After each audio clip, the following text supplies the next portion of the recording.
Magandang gabi po sa inyo lahat, sa mga kapatiran ng Redeemers Christian Fellowship. Tayo po ay nagpapasalamat sa Panginoon sa pagkakataong binigay niya sa atin na tayo po ay magkakasama sa pag-aaral ng salita ng Panginoon sa ating prayer meeting. Ako po ay nagpapasalamat na ang pagkakataong ito ay para sa Diyos at alam ko po na pagpapalain tayo ng Diyos sa pamamagitan ng pag-aaral ng ngayong salita. Sa lahat po ng mga kapatiran dyan sa Gumao, sa Uenya, sa Welcome, sa Taga Francisco, greetings po sa inyo at papasalamat po ako na ngayon ay makikinig kayo, mag-aaral kayo kasama ko sa banal na kasulatan. At ngayong gabi ay bago tayo mag-aral at magbasa ng banal na kasulatan, tayo po muna ay manalangin. Let us bow our heads and let us pray.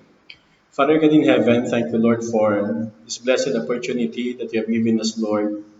Wherein, Father, we can worship you, we can glorify you. Lord, we would like to ask your blessings upon us tonight.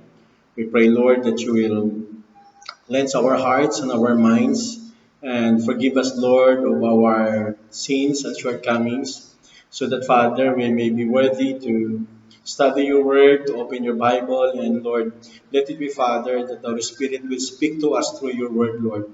Give us wisdom that comes from above, because we believe that without you we can do nothing. That's why we ask the power and the illumination of the Holy Spirit, Father God. Maintindihan namin ang mga bagay na aming pag-aaralan ngayong gabi, Panginoon. Salamat po. Ngayon ay prayer meeting. Pinagsama-sama mo kami para, Panginoon, na lumapit sa inyo sa panalangin bilang isang iglesia. Panginoon, samahan mo po kami. Ito po aming samot dalangin sa pangalan ni Jesus. Amen. Ngayong gabi po tayo po ay mag-aaral ng salita ng Panginoon.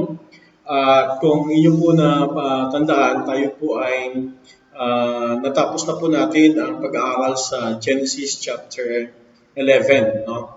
Pinag-aralan natin ang tungkol doon sa Tower of Babel and also sa mga descendants ni Shem. At ngayon naman po ang ating pag-aralan ay nandito na po tayo sa chapter 12 ng Book of Genesis, verse 1 to verse 9. Gusto ko po basahin sa inyo ang Genesis chapter 12 verses 1 to 9. The Bible says, "Now the Lord said to Abram, Go from your country, your kindred, and your father's house to the land that I will show you. And I will make of you a great nation, and I will bless you and make your name great, so that you will be a blessing. I will bless those who bless you, and him who dishonors you I will curse, and in you all the families of the earth shall be blessed. And Abraham went, as the Lord had told him, and Lot went with him. Abraham was 75 years old when he departed from Haran. And Abraham took Sarai his wife, and Lot his brother's son, and all their possessions that they had gathered, and the people that they had acquired in Haran, and they sent out to go to the land of Canaan. When they came to the land of Canaan, Abraham passed through the land to the place of Shechem, to the oak of Moreh, at the time the Canaanites were in the land. Then the Lord appeared to Abraham and said, To your offspring I will give this land. So he built there an altar to the Lord, who appeared to him. Verse 8. From there he moved to the hill country of the east of Bethel, and pitched his tent, with Bethel on the west and Ai in the east. And there he built an altar to the Lord and called upon the name of the Lord.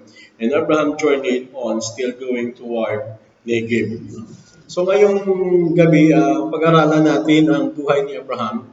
Ito po ang kauna-unahan na na-mention ang pangalan ni Abraham. At kung mapapansin mo po ay ang pagtawag ng Panginoon kay Abraham ay ito po nangyari, no? Nung si Abraham kasama ang kanyang tatay na si Terah ay from Ur of the Chaldees ay pumunta sila supposedly sa Canaan para po doon manirahan. Pero po with an unknown reason, makikita natin dito na dumaan sila sa Haran, then nagstay po sila doon. Hindi po sinabi ng banal na kasulatan kung bakit nagstay sila doon sa Haran. So ngayong gabi pag-aralan natin the call of Abraham. Unang bagay, no, ang makikita natin dito, regarding sa the call of Abraham, first we will discover before the call, ano po ang nangyari kay Abraham at sino si Abraham at ang pamilya niya, saan sila nung tinawag ng Panginoon si Abraham. No?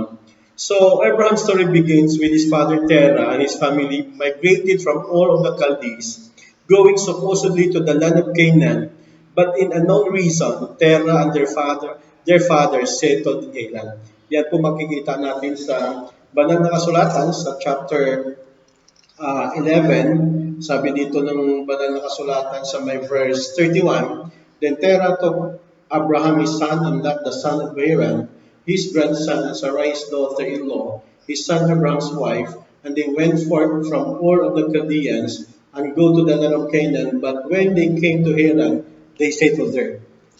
So, ibig sabihin dito, bago po sila, supposedly pupunta sila sa Haran, ang nangyari po dito, ang ginawa ni Terah ay dumaan sa Haran at doon po nagstay sila. Hindi po klinaro ng banal na kasulatan kung bakit nanatili sila doon sa Haran. No? Nang nandun sila sa Haran, ang sabi ng banal na kasulatan, namatay si Terah na papa ni Abraham. Makikita mo dyan sa may verse 32 ng chapter 11. The days of Terah were 205 years and Terah died in Haran. So si Terah, ang tatay ni Abraham, ay namatay siya sa Haran kung saan doon sila nagstay sa lugar na iyon. While in Haran, nung nandun siya sa Abraham received a call from God to go to a strange land or unknown land that God would show him.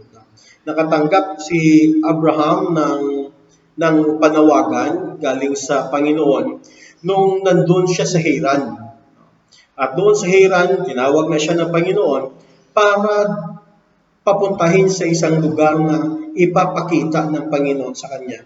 During this time, sa usapan sa chapter 12 verse 1, kung mapapansin mo, Now the Lord said to Abraham, Go from your country and your kindred and your father's house to the land that I will show you. Hindi po minensyon ng Panginoon kung saan ang lugar na ito, saan ang lupang ito, hindi minensyon ng Panginoon. Sabi na ng Panginoon, to a land that I will show you. So, nandun na sila, natanggap na ni Abraham ang panawagan ng Panginoon. During this time, ang edad ni Abraham is 75 years old. 75 years old na si Abraham.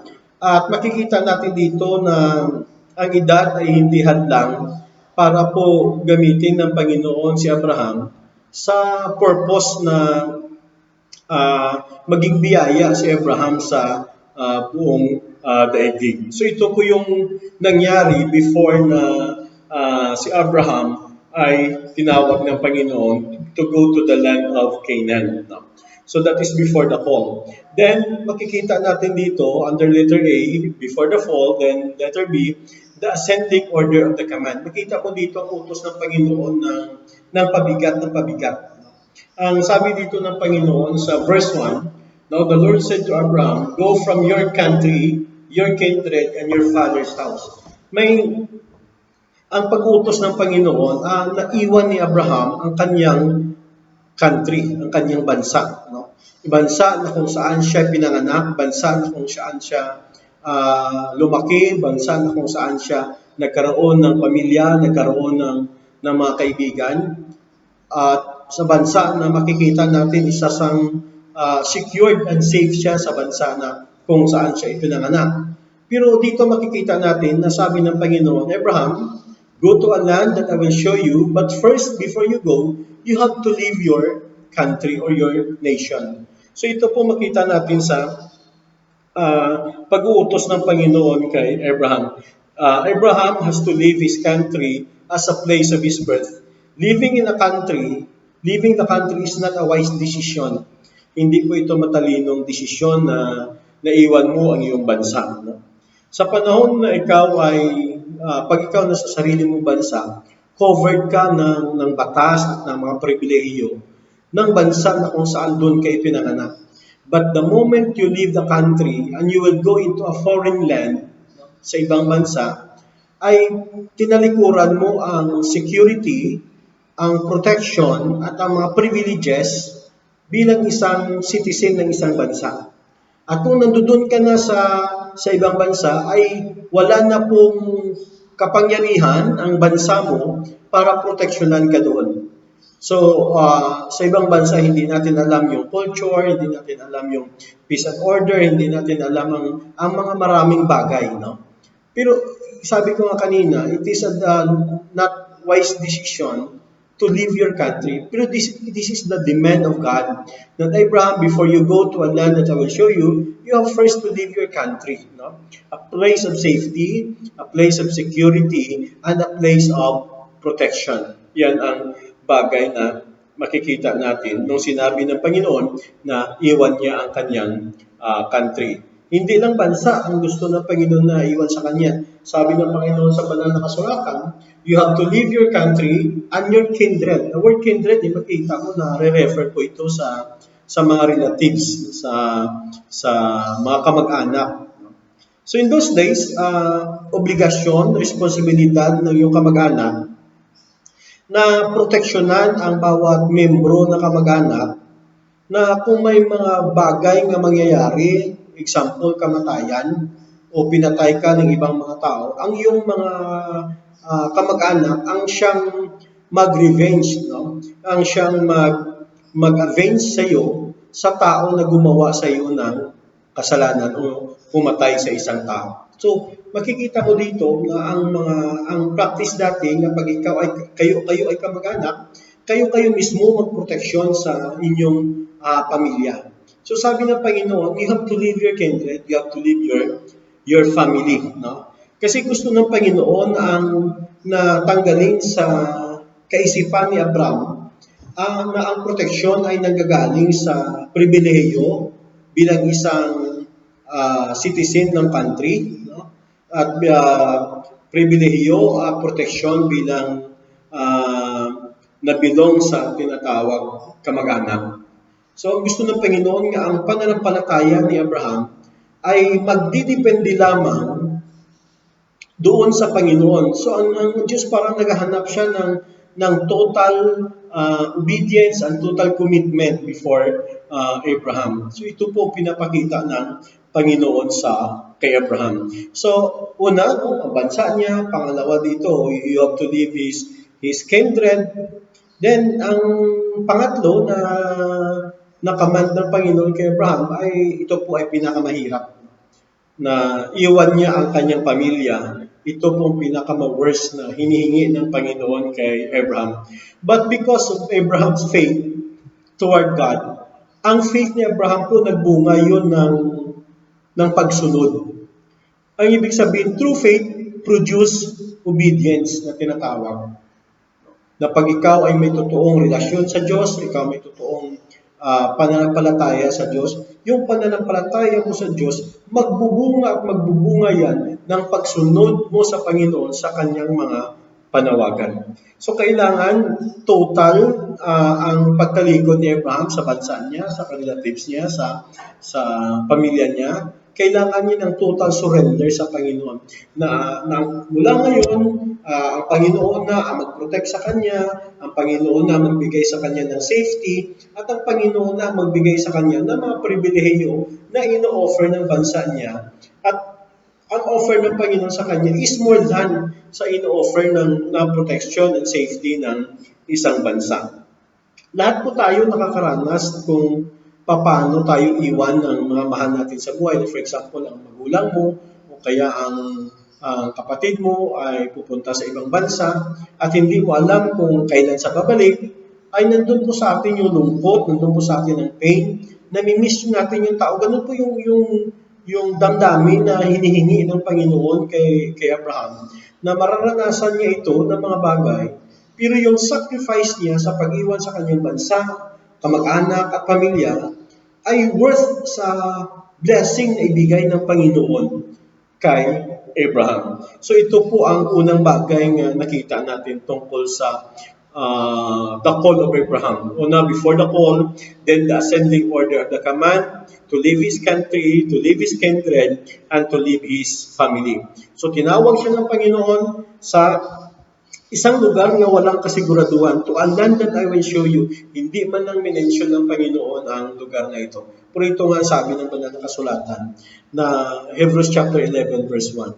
Faith is the substance of things hoped for the evidence of things not seen. May mga bagay na hindi pa natin nakikita, pero pinaniniwalaan natin. Ito po ang tinutukoy ng Panginoon na ang totoong pananampalataya may pagtitiwala ng bagay na inutos ng Panginoon at pinangako ng Panginoon ay tutuparin niya sa atin lahat bilang mga anak niya. So pangalawang bagay na atin dito makikita, the blessings of obeying the call. Ang mga biyaya ng pagsunod ni Abraham sa panawagan ng Panginoon. Dito din po nakaloon ang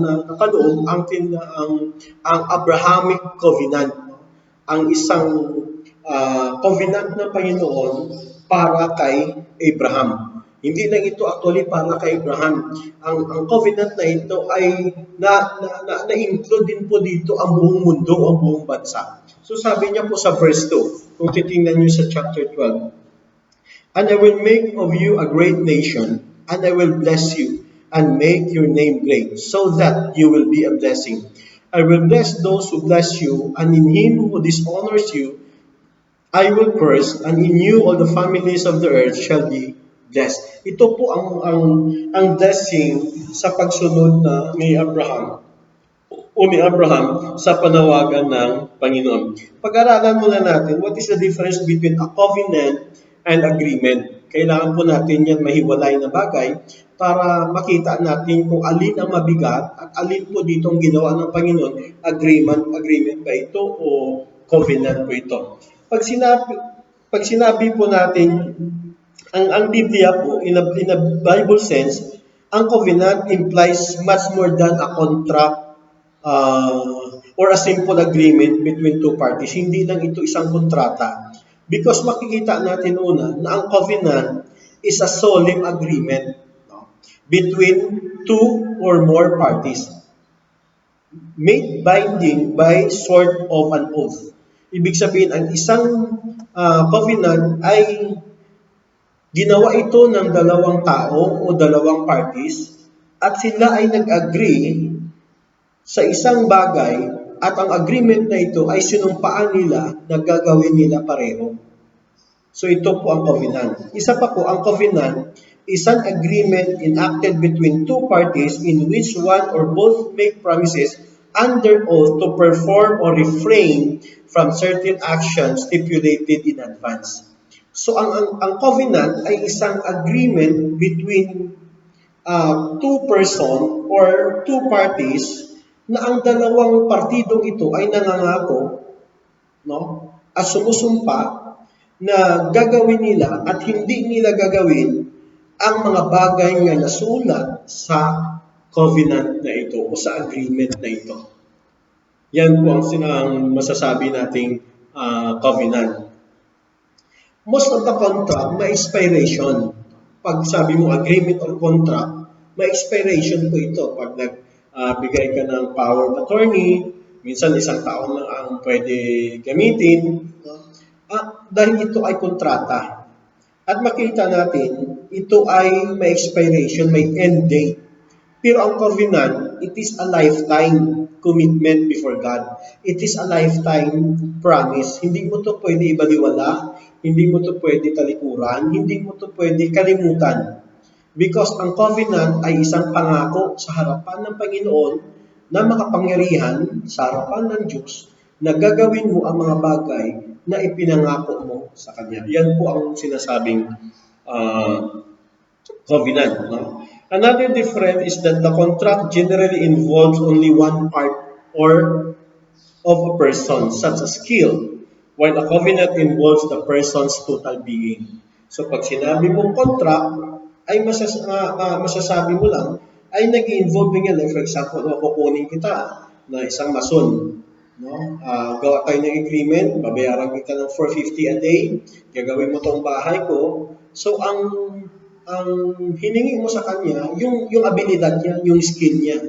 Pero ang covenant is an agreement that involves your whole being, of who you are. Ang kabuuan mo, yan ang tinatawag na covenant. So sana po naintindihan niyo natin kung ano ang covenant. Punta na po tayo sa Abrahamic covenant. No? Ang Abrahamic covenant ay isang covenant na unconditional. Pag sinabi po nating unconditional, hindi po dito na-stipulate na sa Biblia, na sabi ng Panginoon kay Abraham, Abraham, pag ginawa mo to, ito po mga blessings ibibigay ko sa iyo. Wala pong ganun. O sasabihin ng Panginoon nga, ito yung mga blessings, pero gagawin mo to. Pag hindi mo to ginawa, hindi mo to matatanggap ng mga blessings. Conditional po yan. Pero ang Abrahamic covenant is unconditional. Gagawin man ni Abraham o ni Abram ang kanyang pangako o hindi, ang pangako ng Panginoon mananatili na tutuparin niya. Nandyan pa rin at gagawin niya ang pangako niya kay Abraham. So, ang pangako ng Panginoon kay Abraham, ang Abrahamic covenant, ay hindi nagdidepende kung gagawin ni Abraham ang isang bagay na pinangako niya o hindi niya gagawin. Ang covenant ng Panginoon kay Abraham, sabi dito ng verse 2, I will make you a great nation. Gagawin kitang isang malaking bansa. So, ang una po na promise ng Panginoon dito kay Abraham, sabi niya, I will make thee a great nation. Ang Abrahamic covenant ay consisted ito of 3 separate parts. Una po ang una pong kaloob dito sa Abrahamic covenant, the promise of descendant. Sabi niya, I will make thee a great nation. This is the first na pangako ng Panginoon sa Abrahamic covenant na pararamihin ko ay yung mga lahi. At ang mga lahi na yan ay mag-fulfill sila, pupunin nila ang buong mundo, and you will become a great nation. So ito po ang isang part sa Abrahamic covenant na makita natin sa Genesis chapter 12 verse 2. And this is where God promised Abraham that He would make a great nation out of him. Galing kay Abraham, nag-iisa si Abraham, may asawa siya, pero wala siyang anak. Paano siya maging great nation kung ang kanyang asawa na sinasabi sa chapter 11 ay barren and no child? So napaka-imposible ito na pangako para kay Abraham. Pero makikita mo na ang pangako ng Panginoon kay Abraham na I will make thee a great nation. Hindi tinitingnan ng Panginoon kung anong mayroon si Abraham. Ang tinitingnan dito ng Panginoon kung anong mayroon siya na maibigay niya kay Abraham out of nothing. Bakit ko po ito sinabi? Si Sarah na wala siyang anak. Sila ni Abraham wala silang anak. So paano itong pangako, I will make thee a great nation, a promise of descendants? Wala na silang anak. No? So dito makikita mo na ang pangako ng Panginoon ay hindi nagdidepende kung anong mayroon si Abraham, kundi ano ang pangako ng Panginoon kay Abraham. Hindi kung anong magagawa ni Abraham, kundi kung ano ang magagawa ng Panginoon para kay Abraham, para tuparin ang pangako niya that I will make thee a great nation. So, yan po ang masasabi natin. No? Sabi na I will increase your numbers very, very much, and I will make you a nation. This is when God changed Abraham's name to Abraham, meaning father of many nations. Kaya nga tinawag sa Abraham, isa sa mga kahulugan niyan, father of many nations. So, this promise must have been unbelievable on the part of Abraham because his wife Sarah was childless. God promised to make a nation from Abraham. He will have children and grandchildren and further descendants enough to populate a great nation.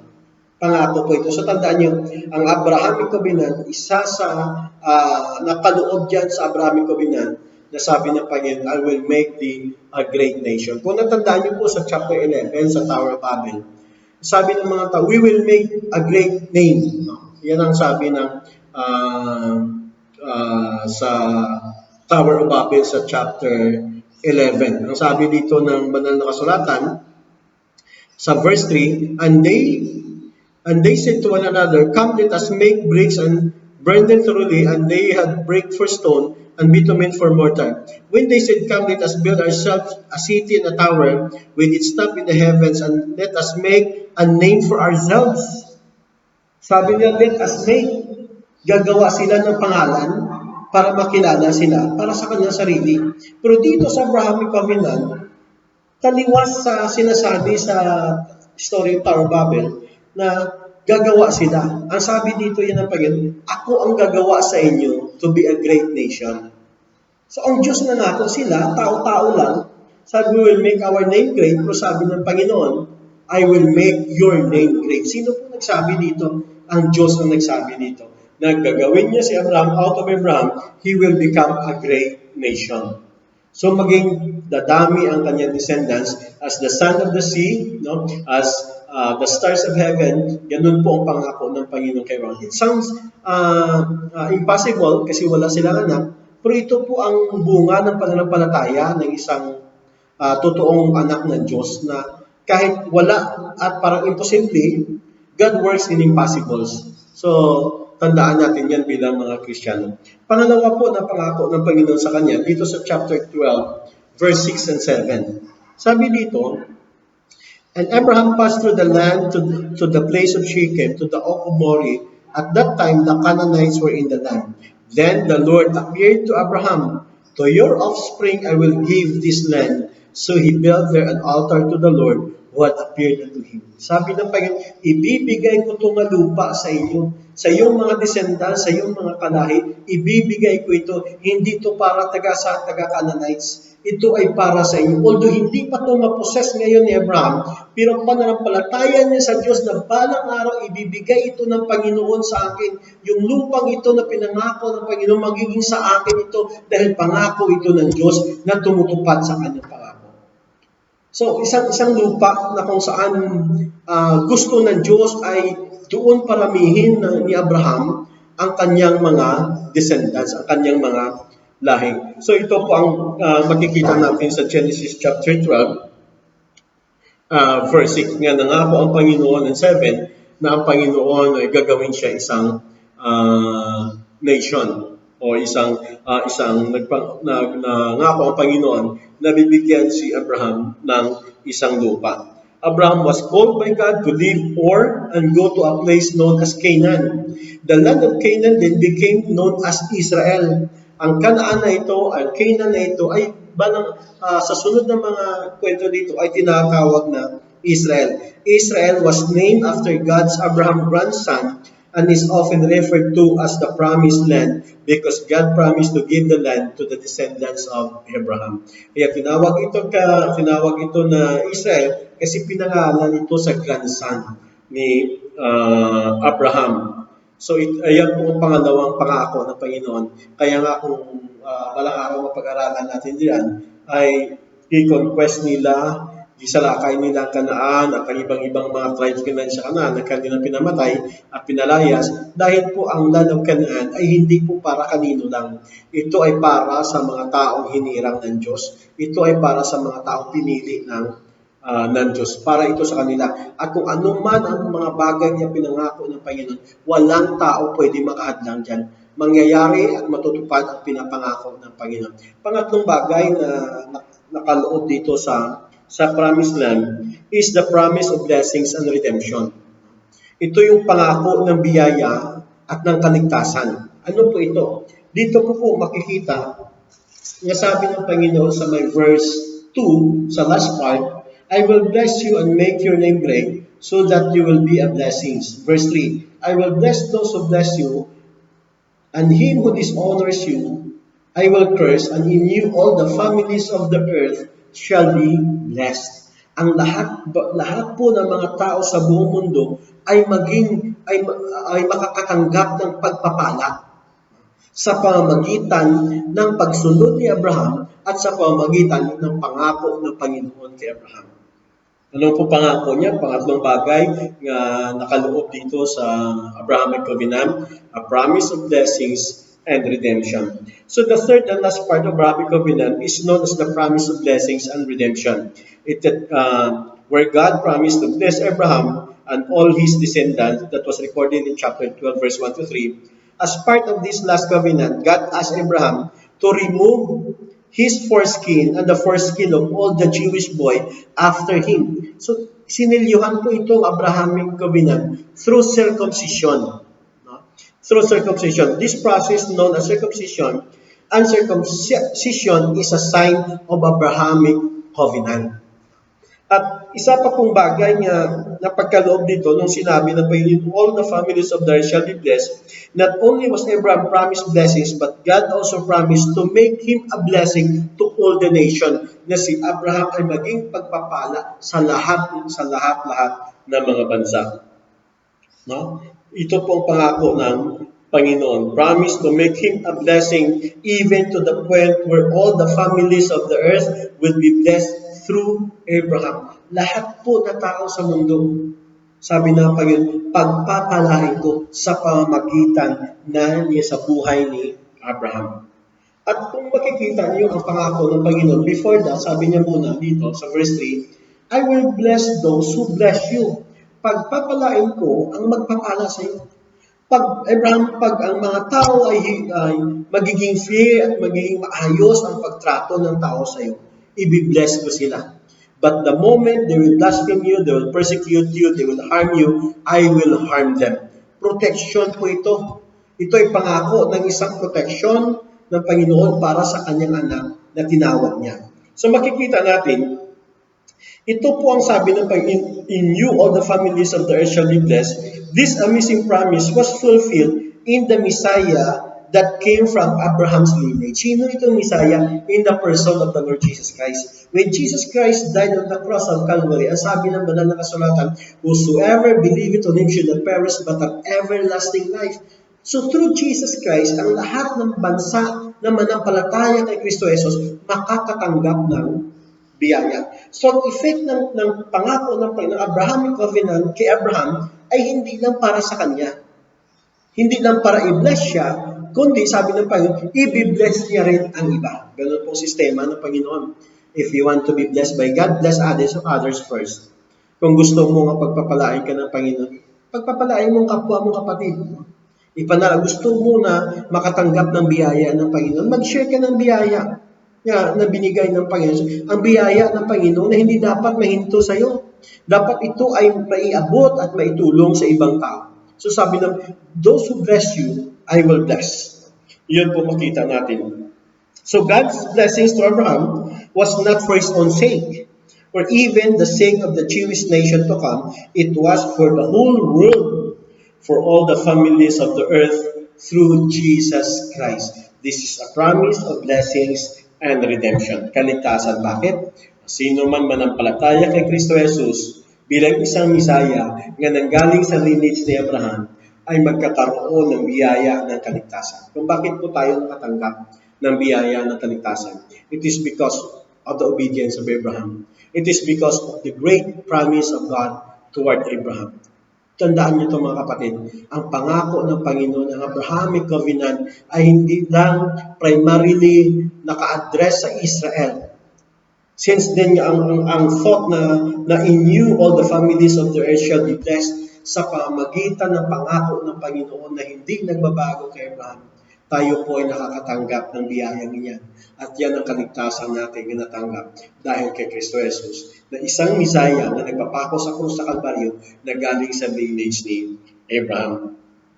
Isang bagay pa po, sa Galatians chapter 3 verse 8 to 9, the Bible says, and the scripture foreseeing that God would justify the Gentiles by faith, preaching the gospel of Abraham beforehand saying, in you all the nations shall be blessed. So then those who are of faith are blessed with believing Abraham. Sila lahat nga na nanampalataya ay nakatanggap ng biyaya through Abraham. Laro po yan ang sinabi ng Panginoon. Isang bagay pa po nga nakita ko dito sa punto ito sa Galatians chapter 3 verse 8 to 9. This indicate a missionary vision that God intended Abraham's covenant descendants to have.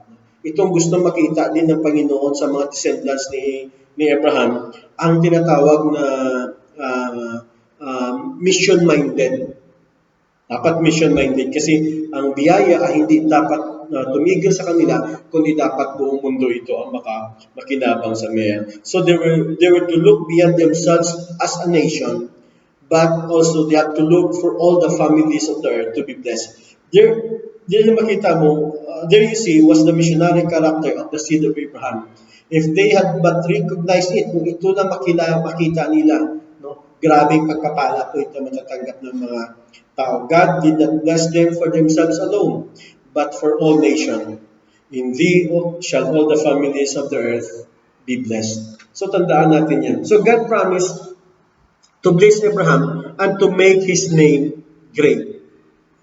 There is no probably no more honored name in history than the name Abraham. Wala na po sa pinakakilala at pinakabinibigyan ng respeto na pangalan sa history, lalo na sa Biblia, ay ang pangalan ni Abraham. Bakit ko po masabi itong kilala si Abraham? Abraham was honored by Jews, Muslims, and Christians. Kinikilala si Abraham, pero ibang mga prophets hindi. Pero ang mga Muslim at ang mga Hudyo at ang mga Kristiyano ay kinikilala na si Abraham is a father of faith. Kaya kilala si Abraham. Although, Abraham stands as the landmark in the spiritual history of the world.